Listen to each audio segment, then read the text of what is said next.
Congress UDF বুলি কথা নাই। বিশেষকৈ অসমৰ ধুবুৰী জিলা, বৰপেটা জিলা, গোৱালপাৰা জিলা, হাইলাকান্দি, মৰিগাঁও তাৰে জনসাধাৰণে কি বিচাৰে?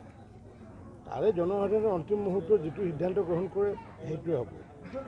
কাৰণ কিয় তাত ইতিমধ্যে ইউডিএফো আছিলে, কংগ্ৰেছো আছিলে। বিজেপিয়ে যোৱাবাৰ তাত প্ৰৱেশ কৰিব বিচাৰিছিলে, আমাক আস্থাত ল'ব দিছিলে, বিশ্বাসত লৈছিলোঁ, আমাক বিশ্বাসত লোৱা নাই। এইবাৰ যদি তাত তেওঁলোকে যদি আমাক যদি বিশ্বাস আস্থাত লয়, তেতিয়াহ'লে নিশ্চিত ৰূপত আগন্তুক দিনত সেইকেইখন জিলাতো ভাৰতীয় জনতা পাৰ্টীয়ে আগবাঢ়িব বা আমাৰ ভাৰতীয় জনতা পাৰ্টীৰ প্ৰতিনিধি জয়লাভ কৰিব।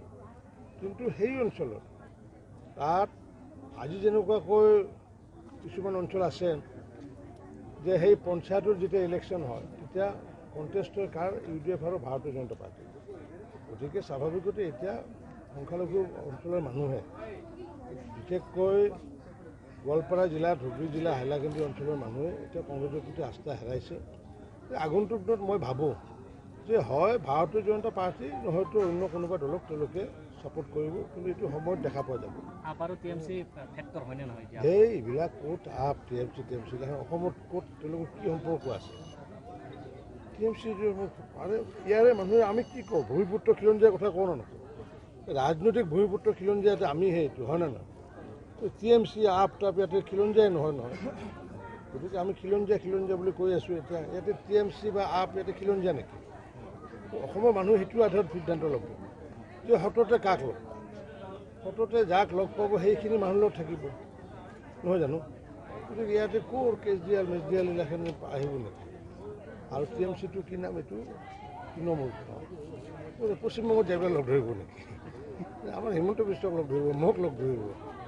এইবিলাক মিছা কথা, এইবিলাক মানে কোনোদিন নাহে। এইবিলাক এনেই থাকেই ইলেকশ্যনৰ আগে তৃতীয় মৰ্চা, চতুৰ্থ মৰ্চা, পঞ্চম মৰ্চা, এইটো পঞ্চম মৰ্চা। পঞ্চম মৰ্চা এইবিলাক অসমৰ ৰাইজে জানে, আমাতকৈ বহু চালোঁ। অসমৰ ৰাইজে আমাতকৈ বহু বুদ্ধ। গতিকে সেইকাৰণে তেওঁলোকে জানে ক'ত কেতিয়া ভোট দিব লাগে, ক'ত কেতিয়া মানুহ আনিব লাগে জানে। গতিকে আজি উজনি অসমত যেনেকুৱা কয়, এটা সময়ত উজনি অসমত অকল ৰামেশ্বৰ তেলে জিকিছিলে বিজেপিৰ, গতিকে বিজেপিৰ হাৱাই নাছিলে।